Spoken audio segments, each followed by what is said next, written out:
베드로전서 1장 9절 말씀 읽겠습니다. 믿음의 결국 곧 영혼의 구원을 받음이라. 아멘. 오늘은 이 본문 말씀을 통하여 믿음의 결국이란 제목으로 하나님의 말씀을 살펴보도록 하겠습니다. 믿음의 결국. 구약의 하나님과 신약의 하나님은 같은 분이십니다. 왜냐하면 10절에 이 구원을 예언하는 자들, 즉 구약의 옛 선지자들과 12절에 나오는 성령을 힘입어 복음을 전하는 자들, 바로 신약의 복음 전도자들이 본문 말씀, 믿음의 결국은 곧 영혼의 구원이라는 동일한 진리를 전하기 때문입니다. 이들은 동일한 성령의 영감을 받아서 같은 메시지, 같은 구원자를 증거했습니다. 구약 선지자들은 앞을 내다보며 장차 오실 메시아를 예언했고, 복음 전도자들은 뒤를 돌아보면서 오신 메시아를 증거했습니다. 이들의 눈길은 한 곳에서 마주치게 되는데 그것은 바로 예수 그리스도의 십자가였습니다. 그렇다면 아직까지도 구원받지 못한 영혼들이여, 하나님께서 전 인류의 시대를 거쳐 동일한 구원을 말씀하셨다면 이것이 얼마나 귀하고 얼마나 소중한 것이겠습니까? 구원을 놓친다는 것은 대단히 위험하다는 증거 아니겠습니까? 히브리서 2장 3절을 보니까 우리가 이같이 큰 구원을 등한히 여기면 어찌 피하려 라고 하고 있지 않습니까? 따라서 저는 오늘 본문 말씀을 통하여 구원이 얼마나 귀한가를 증거하고자 합니다. 또한 그렇게 함으로써 여러분들의 즉각적인 회개와 구원에 이룰 수 있기를 바랍니다. 본문의 믿음의 결국은 곧 영혼의 구원을 받음이라. 이 말씀을 지금부터 살펴보도록 하겠습니다. 하나님의 구원은 은혜의 구원입니다. 로마서 3장 23절 24절을 보니까 모든 사람이 죄를 범하였음에 하나님의 영광에 이르지 못하더니 구원받을 자가 하나도 없다는 뜻이죠. 죄로 말미암아 그리스도 예수 안에 있는 구속으로 말미암아 하나님의 은혜를 값없이 의롭다 하심을 얻은 자 되었느니라 라고 말씀을 하십니다. 여기서 은혜라고 말하지 않고 하나님의 은혜로 값없이 이렇게 말합니다. 은혜 자체가 값없다는 의미를 내포하고 있는데 또 값없이라고 반복해서 말씀을 하십니다. 이것은 같은 은으로 만든 종을 두 번씩 울려주는 것 아니겠습니까? 은혜가 값없이 주어진다는 이 사실을 믿지 못하고 다른 것이 필요하다고 생각하는 자들을 위해서 다시 한번 말씀해 주는 것이 아니겠습니까? 구원은 자격에 대한 보상으로 주어지는 것이 아니라 무자격한 우리들에게 자비로운 선물로 주어지는 것입니다. 그것은 값을 요구하지도 않고 구매를 강요하지도 않습니다. 재판관으로서가 아니라 은혜를 베푸시는 하나님으로 우리에게 다가옵니다. 구원은 아무런 대가도 없이 그냥 주어지는 것입니다. 예수를 믿기만 하면 용서도 그냥 얻고 그리스도도 그냥 얻고 천국도 그냥 얻게 됩니다. 이사야 55장 1절 9절에도 이 말씀을 동일하게 합니다. 너희는 와서 사목대 돈 없이 값없이 와서 포도주와 젖을 사라. 이것도 복음의 말씀입니다. 만일 어떤 사람이 구원함을 잊고자 하였다면 그것은 여호와 하나님께서 거저 주셨기 때문에 구원을 받은 것이지 그에게 구원을 얻을 만한 어떤 행위라 자격이 있기 때문이 아닌 줄 믿습니다. 생각해 보십시오. 과연 누가 대가를 지불하고 구원을 살 수 있단 말입니까? 죄 용서함과 영생을 값으로 살 수 있는 자가 누구란 말입니까? 이 세상 땅덩어리를 모두 내어준다 할지라도 결코 살 수 없는 것이 구원입니다. 너무나 귀한 것이기 때문에 금이나 은 같은 썩어질 것으로선 결코 살 수 없습니다. 자비하신 하나님께서 거저 주실 때만이 받을 수 있는 것입니다. 그러나 하나님께서는 자비의 하나님이실 뿐만이 아니라 공의의 하나님이라는 사실도 기억해야 될 줄 믿습니다. 하나님은 자애로우시고 은혜로운 분이시지만 죄악에 대해서는 엄하고 무서우신 분이심을 구약이 증거했습니다. 우리 구약에 나오는 그 신의 산이 바로 그것을 말씀하고 있지 않습니까? 하나님은 죄악에 대해서 반드시 응징하십니다. 그렇다면 하나님의 공의와 하나님의 은혜가 다 만족할 수 있는 하나님의 구원의 방법은 도대체 무엇입니까? 이 상반된 구원과 사랑이, 공의와 사랑이 함께 만족할 수 있는 하나님의 구원은 어떤 것입니까? 이것은 10절에 구약의 옛 예언자들도 연구하고 부지런히 살펴볼 내용이었다고 말하고 12절에선 천사들도 살펴보기를 원했던 것이라고 했습니다. 그런데 하나님의 지혜가 공의와 사랑이 합쳐진 하나님의 구원을 이렇게 말했습니다. 여호와 하나님이여, 당신의 독생자 예수 그리스도로 하여금 사람들을 대신하여 그 죄값을 다 갚게 하소서. 그리하면 당신의 공의와 사랑이 다 만족할 것입니다. 과연 그렇습니다. 하나님께서는 그 응징을 여러분들이 아닌 여러분들의 보증인, 여러분들의 대리자인 예수 그리스도에게 다 행하셨습니다. 하나님께서는 여러분의 보증인으로 하여금 여러분의 빚을 다 갚도록 하셨습니다. 그것이 바로 하나님께서 당신의 공의에 흠집을 내지 않고서도 죄인된 여러분들과 화목할 수 있는 유일한 길이고 유일한 구원자 예수 그리스도이십니다. 십자가에 못 박히신 예수를 바라보십시오. 그것은 하나님의 공의로우신 분이라는 것을 외치고 있습니다. 우리들의 죄가 그 자신의 아들에게 전가되었을 때 하나님은 자신의 아들이라 할지라도 용서치 않으시고 징벌을 하십니다. 그래서 십자가는 사람의 아들들에게 이렇게 말하는 것입니다. 너희는 하나님이 미워하시는 죄악을 더 이상 짓지 말라. 그분께서는 결코 죄악을 용서치 않으시니라. 십자가에 달려 운명하시기 전 예수께서 나지막한 목소리로 요한복음 19장 30절에서 다 이루었다고 하신 말씀은 하나님의 공의를 십자가를 통하여 자기의 보혈로서 다 만족시켰다는 뜻이 됩니다. 또한 십자가는 하나님의 사랑을 선포하기도 합니다. 그것은 자신의 독생자까지도 죽게 하실 만큼 인간들을 사랑하셨다는 증거이기 때문입니다. 요한복음 3장 16절에서 하나님의 세상을 이처럼 사랑하사 독생자를 주셨으니 이는 저를 믿는 자마다 멸망치 않고 영생을 얻게 하려 하심이라. 십자가는 사람 중에서 이렇게 말하고 있는 것입니다. 하나님은 사랑이심이라.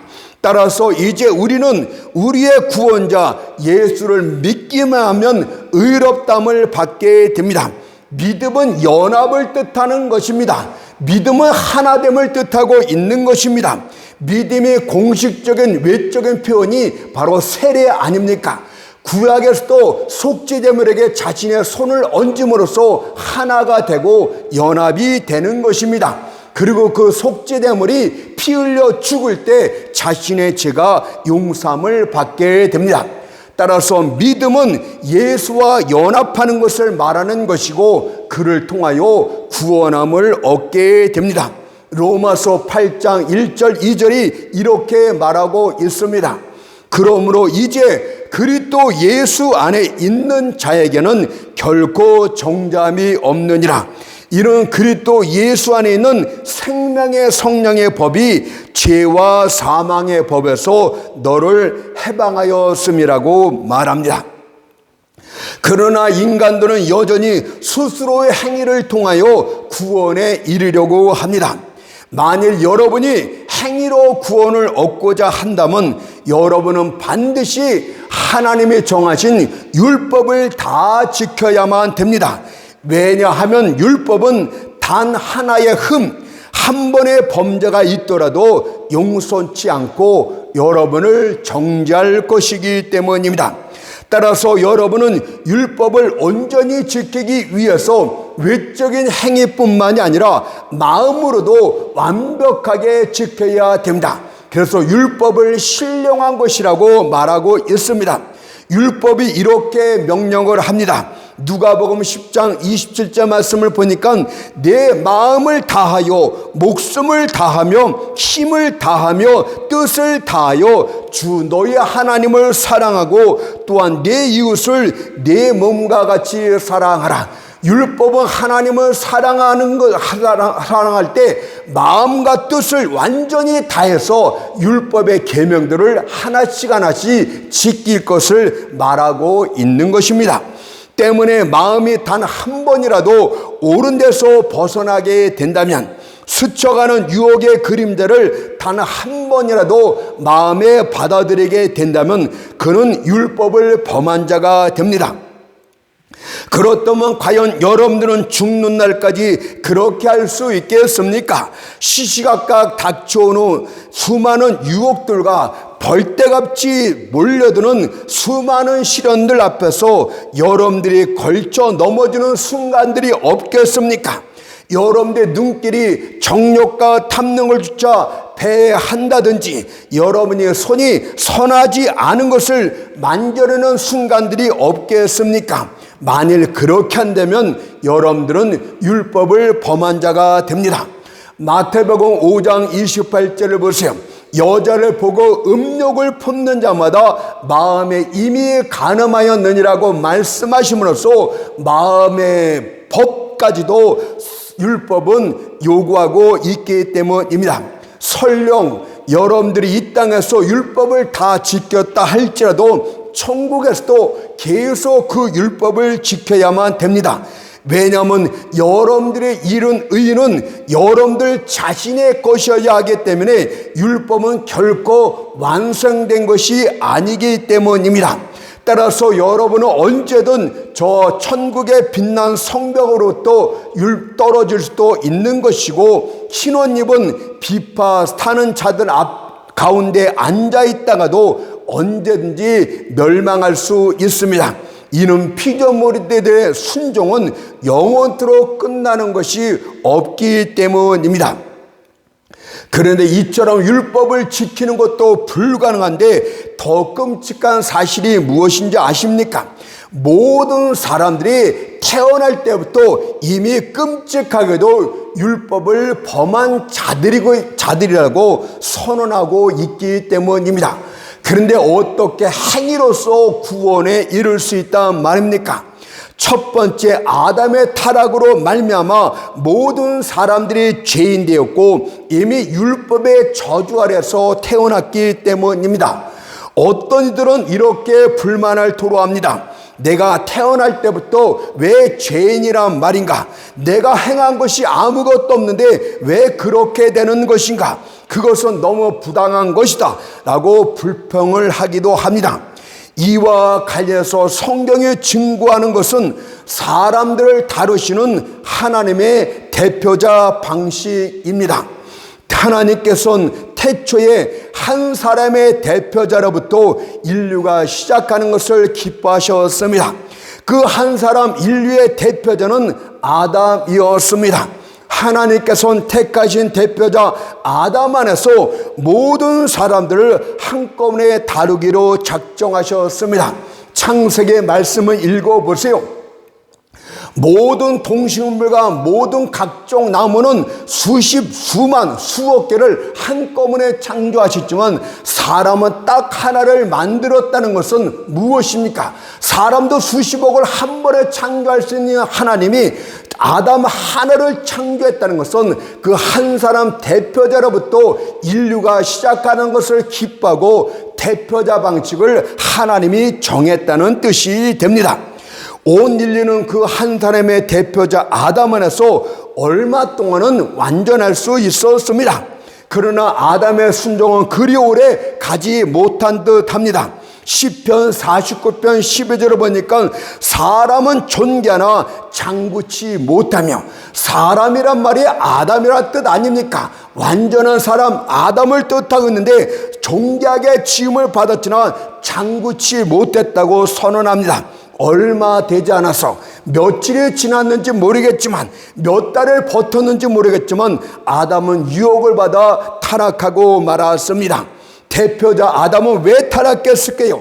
그에게 주어진 율법은 단 한 가지 계명뿐입니다. 에덴 동산 중앙에 있는 선악과만 먹지 않으면 되는 것이었습니다. 창세기 2장 16절 17절 말씀 보세요.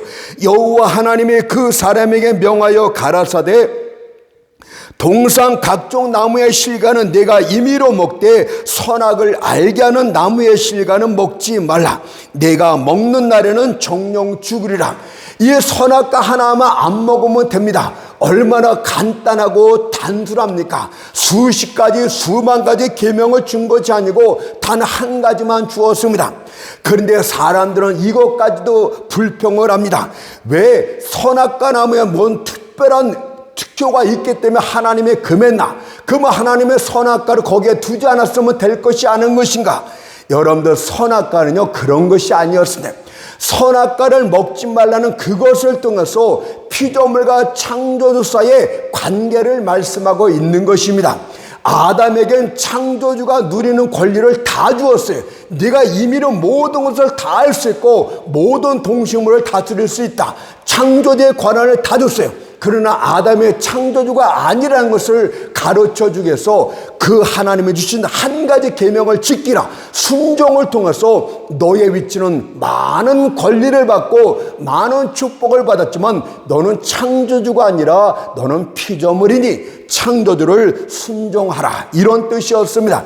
그런데 옛뱀 사단이 뭐라고 합니까? 가만히 들어서 너희가 이것을 먹으면 하나님처럼 될 것이라고 속삭였기 때문에 그 교만함으로 그것을 따먹고 말았습니다.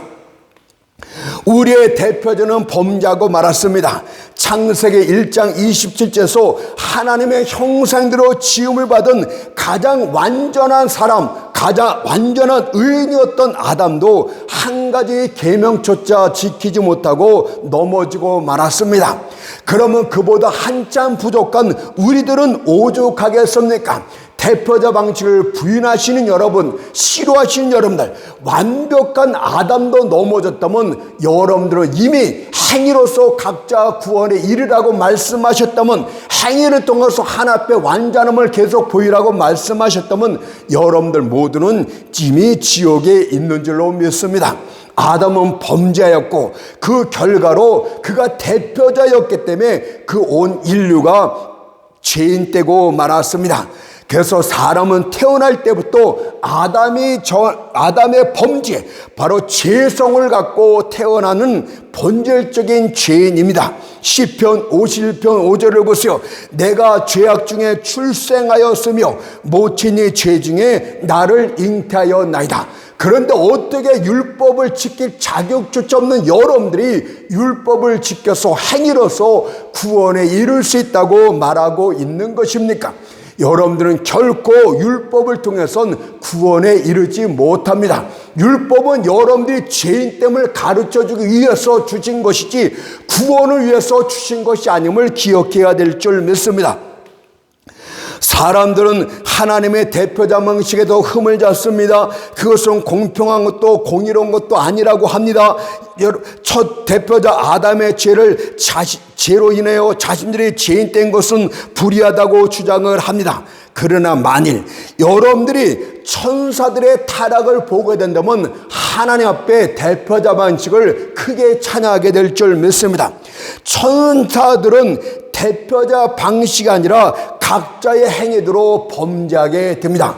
하늘에서도 하나님을 배신한 일이 있었다는 뜻입니다. 타락한 천사 3분의 1은 대표자 안에서 범죄한 것이 아니라 각자의 행위대로 범죄였기 때문에 각자 보응을 받게 됩니다. 따라서 그들에겐 회복의 소망이 없어요. 왜냐하면 그들을 위한 대속도 없고 그들을 대신한 대표자도 없기 때문입니다. 단지 그들은 각자 죄를 지었기 때문에 죄를 지은 대로 대가를 받을 뿐입니다. 유다서 6절을 보세요. 자기 지위를 지키지 아니하고 자기 처소를 떠난 천사들을 큰 날의 심판까지 영원한 결박으로 흑암에 가두셨으며 라고 말씀하고 있지 않습니까? 그러나 우리는 다행히도 대표자로 말미암아 타락을 했습니다. 따라서 우리에겐 또 다른 대표자를 통해서 회복될 수 있는 것입니다. 이것이 바로 하나님의 공평과 공의를 말합니다. 한 사람의 대표자로 우리가 타락했습니까? 그러면 또 다른 대표자를 통해서 우리에게 구원의 기회를 주는 것은 공평하신 하나님이 하실 일입니다. 또 그 대표자가 우리 죄값을 대신 지불했다는 것은 공의를 만족시켰다는 뜻도 되기 때문에 하나님은 구원과 관련해서 공평과 공의를 뚜렷하게 나타내신 분이 되십니다. 그 또 다른 대표자는 하나님의 아들 예수 그리스도이십니다. 우리 주님을 특별히 고린도전서 15장 40절에서 마지막 아담이라고 부르는 것은 아담이란 이름 자체가 사람의 대표자라는 뜻인 것처럼 마지막 아담이라는 것은 예수 그리스도가 인류의 마지막 대표자심을 명확하게 가르쳐주고 있는 것입니다. 이제 우리는 그리스도 예수 안에서 율법의 만족함을 얻었기 때문에 이제 소망을 가질 수가 있습니다. 로마서 10장 4절을 보세요. 그리스도는 모든 믿는 자에게 의를 이루기 위하여 율법의 마침이 되시느니라. 모든 믿는 자에게 하나님의 의를 주기 위해서 율법의 마침이 됐대요. 율법의 모든 요구를 그분이 대표자 입장에서 다 이루었다는 뜻이 됩니다. 율법은 우리에게 완벽한 의, 하나님의 의를 요구할 따름입니다. 그러나 우리 중 누구도 이 의를 이룰 수는 없어요. 그리고 이 의가 없다면 구원에 이를 수도 없는 것입니다. 그러나 우리 예수께서, 우리 마지막 대표자 예수께서 바로 율법 아래로 오셔왔고 율법이 요구하는 것을 모두 지킴으로써 우리에게 구원의 길을 활짝 열어주셨습니다. 갈라디아서 4장 4절 5절 말씀을 보세요. 때가 참에 하나님의 그 아들을 보내사 여자에게서 나게 하시고 사람의 대표자로 오셨다 이 뜻이죠. 율법 아래 나게 하신 것은 율법 아래 있는 자들을 속량하시고, 무슨 뜻입니까? 율법 아래 있는 우리들이 속량이란 무엇입니까? 이미 우리들이 죄를 범한 자다 이 뜻 아닙니까? 죄를 용서하시기 위해서 속량하시고 우리로 아들의 명분을 얻게 하려 하심이라고 말씀하셨습니다.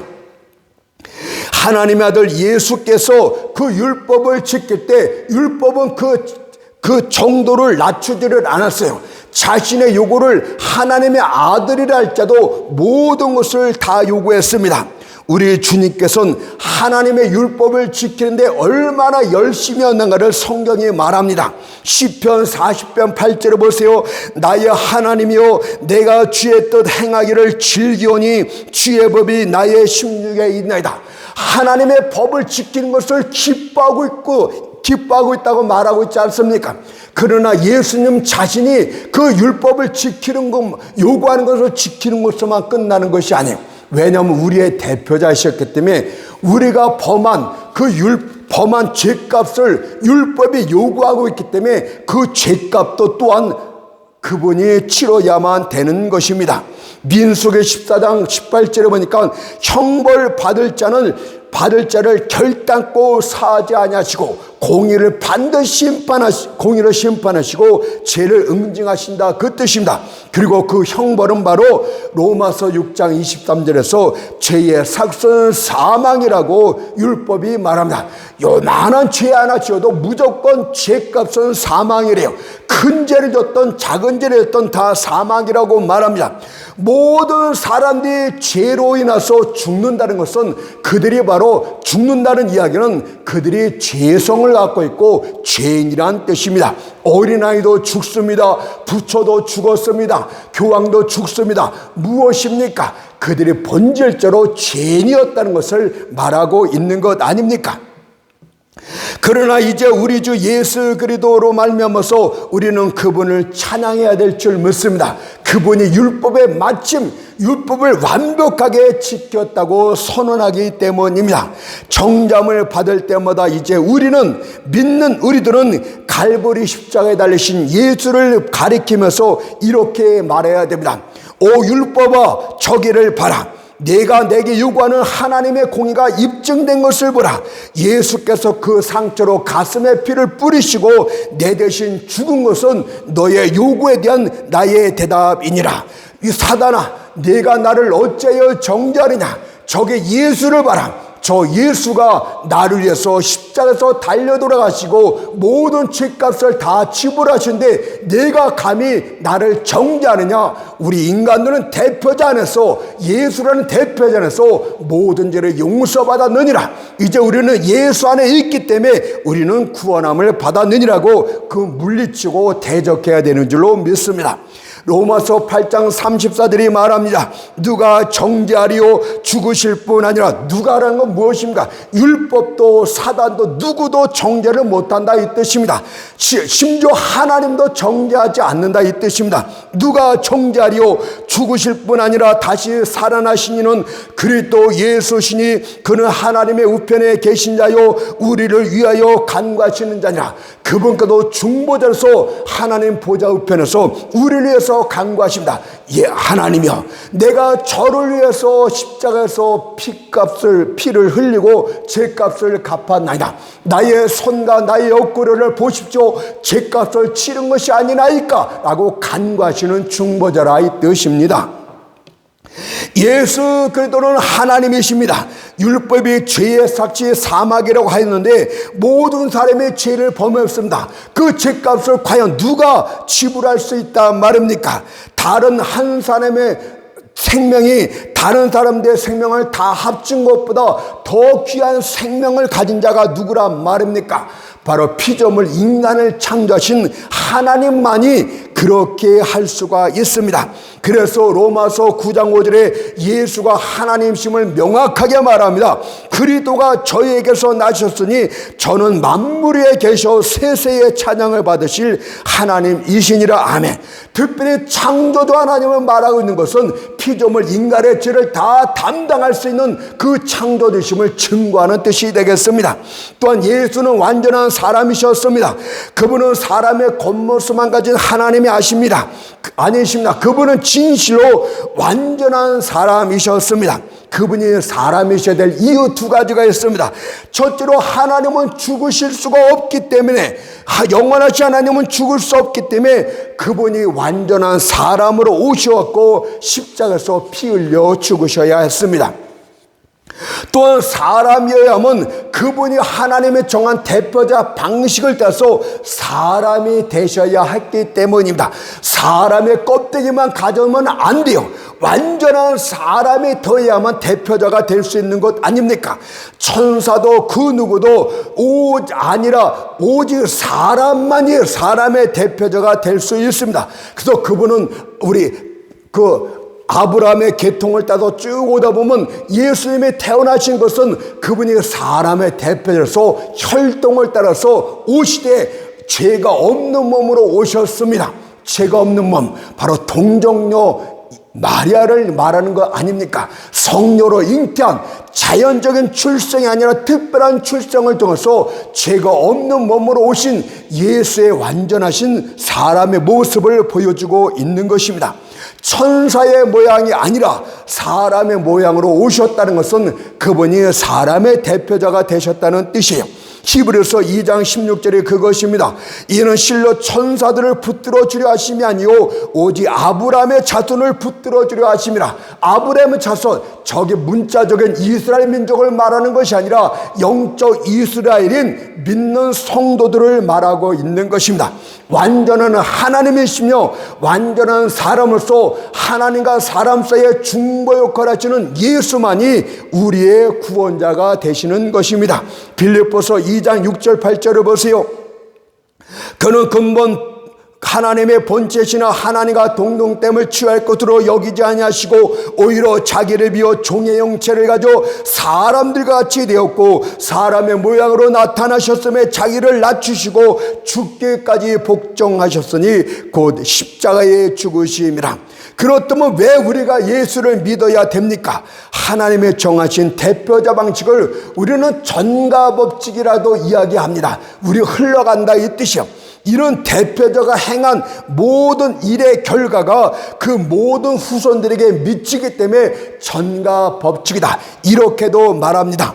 첫 대표자 아담의 범죄가 혈통을 따라서 모든 인류에게 미쳤기 때문에 혈통을 따라서 태어난 자들, 남자와 여자 사이에 자연적인 출생을 한 모든 자들은 죄성을 갖고 태어납니다. 바로 부처도 그만 얘기합시다. 로마서 5장 12절 봅시다.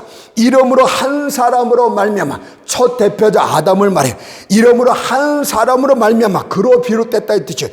죄가 세상에 들어왔고 죄가 원래는 없었죠. 죄로 말미암아 사망이 왔나니 이와 같이 모든 사람의 죄를 지었으므로 사망이 모든 사람에게 이르렀냐. 한 사람 대표자로 말미암아 모든 사람이 죄인이 됐고 모든 사람 가운데 사망이 이르렀다 이 뜻입니다. 사망은 죄가 있는 곳에서만 역사하는데 모든 사람들이 죽는다는 것은 그가 죄인이었다는 것을 증거하는 것입니다. 우리의 주는 부활하심으로써 그분이 생명 되심을 우리에게 또한 말씀하셨다는 것은 나중에 또 기회가 되면 말하겠습니다. 그렇다면 마지막 아담이신 예수께서 이루신 의도 마찬가지로 우리에게 전가됩니다. 그러나 이것은 혈통을 통해서 전가되는 것이 아니야. 이것은 믿음으로 전가됩니다. 그래서 이신칭이 믿음의 의롭다함을 받는 것은 성경 전체가 말하는 진리입니다. 창세기도 보세요. 아브라함 때도 하나님이 아브라함이 이를 믿으니 의롭다 하시고, 바로 믿음으로 의롭다함을 받는 것이 이미 쭉 벌써 창세기부터 구약에서부터 계속적으로 나옵니다. 그러니 혈통으로 안 된다는 것은 무엇입니까? 연어들 부모님이 목사입니까? 목사 자식은 구원하면 없습니까? 천만의 말이에요. 여러분들 각자 믿음이 아니면 안 됩니다. 여러분들 이스라엘 민족이기 때문에, 유대 민족이기 때문에 구원을 받습니까? 천만의 말이에요. 믿지 않고선 누구도 안 됩니다. 그래서 요한복음 1장 13절에서 이는 혈통으로나 육정으로나 사람의 뜻으로 나지 아니하고 말했어요. 다만 요한복음 1장 12절 말씀처럼 영접하는 자, 바로 그 이름을 믿는 자들에게, 그냥 믿는 것이 아니라 마음으로 구세주를 내 마음속에 받아들이는 거예요. 영접하는 자, 곧 그 이름을 믿는 자들에겐 하나님의 자녀가 되는 권세를 주셨으니라고 말하고 있는 것입니다. 여러분들, 이것은 무한 성경 전체에서 말하는 진리가 됩니다. 제가 그것을 다 열거할 수 없지만 몇 가지만 말할까요? 사도행전 13장 39절을 보세요. 모세의 율법으로 너희가 의롭다 하심을 얻지 못하던 모든 일에도 이 사람을 힘입어, 예수를 힘입어 믿는 자마다 의롭다 하심을 얻는 이것이라고 증거했고, 요한복음 3장 16절에서는 저를 믿는 자마다, 예수를 믿는 자마다 죄로 멸망치 않고 영생을 얻게 하려 하심이라고 말했고, 요한일서 5장 1절에서는 예수께서 그리스도이심을, 메시아이심을 믿는 자마다 하나님께로서 난 자라고 증거를 합니다. 이런 규저들은 단지 넓은 들판에서 이삭 죽기에 필요한 몇 가지 증거에 불과합니다. 이 모든 그 규절들을 한마디로 말할 것 같으면 주 예수를 믿으라, 그리하면 너희가 구원을 얻으라. 그래서 오직 믿음, 오직 예수, 이것이 교회의 표어가 되어야 됩니다. 성도들에게 오직 믿음과 오직 예수, 이 두 가지뿐이라는 사실을 믿어야 할 줄 믿습니다. 그렇다면 마지막으로 은혜로 구원을 받는 것과 믿음으로 구원을 받는 것, 도대체 이 말의 차이가 무엇이냐? 이렇게 질문한 자가 있을 줄로 믿습니다. 에베소 2장 8절을 보세요. 너희가 그 은혜를 인하여 믿음으로 말미암아 구원을 얻었나니. 이 말뜻을 잘 보세요. 그 은혜를 인하여, 이것은 원인을 말하고 있어요. 원천적인 것을 말하고 있어요. 그다음 믿음으로 말미암아, 이거는 어떤 통로, 방법을 말하고 있어요. 다시 말해서 은혜와 믿음의 차이는 은혜가 구원의 원천이고 하나님의 은혜가, 믿음은 이 구원이 임하는, 은혜가 임하는 통로다 이 뜻입니다. 다 그래서 믿음은 손을 내미는 것이에요. 배고픈 사람들한테 이 사과를 주겠다 이렇게 말할 때 손을 내밀어서 받는 것이 믿음의 표현이 되겠습니다. 예를 들어서 은혜를 커다란 저수지에 비유할 것 같으면 그 저수지물을 우리 집까지 끌어들이기 위해서는 통로 수로가 필요한데 이것이 바로 믿음입니다. 그러므로 여러분들 구원과 관련해서 하나님의 은혜보다 믿음을 더 높이 평가하지 마세요. 여러분 또한 믿음과 은혜를 독립적인 것으로 생각해서도 안 됩니다. 믿음이 강한 사람이 있어요. 근데 믿음은 강한데 구원을 받지 못하는 자가 있습니다. 왜요? 원천이 틀렸기 때문에. 믿음은 강한데 예수를 믿는 것이 아니라 바로 부처를 믿기 때문에, 교황을 믿기 때문에, 마음에서 믿기 때문에, 다른 우상들을 믿기 때문에 믿음이 아무리 강해도 구원함을 못 받는 게, 이 믿음의 통로는, 수로는 반드시 하나님의 은혜, 예수에게 연결되어 있을 때만이 가능합니다. 완전한 하나님이시며 완전한 사람이신 우리의 중보자 되신 예수를 통해서만이 구원이 이르게 됩니다. 믿음은 기대는 것 아닙니까? 내가 울타리를 기대고 있는 것을 여러분이 볼 때 그것은 내가 나의 모든 무게를 거기에 의존하는 것이 아니겠습니까? 따라서 울타리가 견고하면 나도 안전할 수 있지만 울타리가 무너지면 나도 넘어지게 됩니다. 바로 우리의 완전하신 예수 그리스도를 완벽하게 여러분들 믿는 것이 바로 의지하는 것이 믿음입니다. 그렇다면 믿음은 어떻게 생겨납니까? 주여 믿습니다 하면 생겨납니까? 여러분들, 그래서 우리가 사형리를 증거할 때, 전도할 때 예수 믿으면 구원받습니다, 그냥 믿으면 구원받습니다, 이렇게 하는 것은 잘못이에요. 왜 그런지 아십니까? 믿음이 그렇게 생기라는 것이 아니라 무작정 내가 믿는다 그러면 생기라는 것이 아니라 로마서 10장 14절 보니까 저희가 듣지 못한 일을 어찌 믿으려. 정확하게 예수를 듣지 못하면 믿음이 생겨나지 않는데, 내가 누구를 믿어야 되는지, 왜 믿어야 되는지, 예수가 어떤 분인지를 정확하게 듣지 않고서는 믿음이 생겨나지 않는다 이 뜻입니다.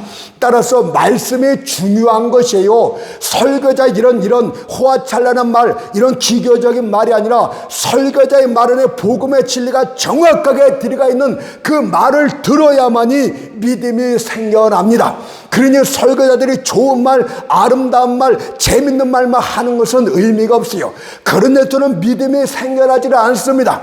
저 성경 진리에 입각해서 복음을 정확하게 증거하고 예수가 누구임을 증거하고 시대인계리가 무엇인지를 증거하고 성령의 거듭남이 무엇인가를 증거하고 중보자가 누구인지를 가르쳐주고 이 모든 것들을 성령의 내주하심이 무엇인지를 말해주고 영생이 무엇인지를 말해주고 죄가 무엇인지를 가르쳐주고 원죄와 자범죄가 무엇인지를 말해주고 이런 것들을 다 가르쳐 주어야 그래서 예수를 믿어야 되는구나, 이것을 깨닫게 됩니다.